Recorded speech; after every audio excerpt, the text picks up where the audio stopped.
তুমি যদি ভাবো যে আমি মার্শাল আর্ট শিখে ভাই ফাইট করব, তাহলে তুমি ভুল ভাবছো ভাই। সব থেকে মেন ফাইট হচ্ছে ভাই নিজের সাথে, অন্তরের সাথে।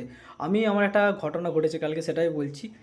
একজন লোক, ভদ্রলোক বলবো না, পাকা চুতিয়া লোক, উল্টো পাল্টা গালাগাল দিচ্ছিল আমার সামনে দাঁড়িয়ে, আরও যে সমস্ত কর্মচারী ছিল তাদের সামনে দাঁড়িয়ে।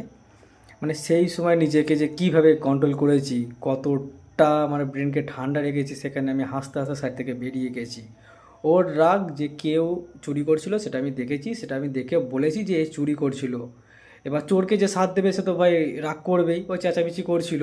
এবার যখন আমাকে পেয়েছে বলছে তুমি আমার দিকে আঙুল কেন দেখিয়েছো, সেটা বলে ভাই যাচ্ছে তাই গালাগাল দিচ্ছে। আর তার কাজটা আমি বললাম না সে কোন ইয়ের, মানে এদের, মানে এটা পশ্চিমবঙ্গটাকে এরা মনে করে ভাই এরা বাবার সম্পত্তি।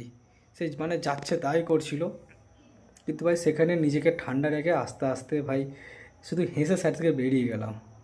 মানে এতটা মাথা গরম হয়ে গিয়েছিল, মনে হচ্ছিলো ভাই ওখানেই ওর ফাটিয়ে দিই সব কিছু। কিন্তু ভাই এই জন্য বললাম ভাই, সব থেকে নিজের সাথে ফাইট হচ্ছে বিরাট কঠিন ফাইট।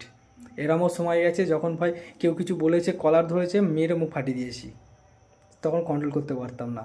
এখন আস্তে আস্তে বড় হয়েছি, বুঝতে শিখেছি। তাই ভাই প্র্যাকটিস করো, যতক্ষণে সে তোমার গায়ে হাত দিচ্ছে তুমি তার গায়ে হাত দেবে না।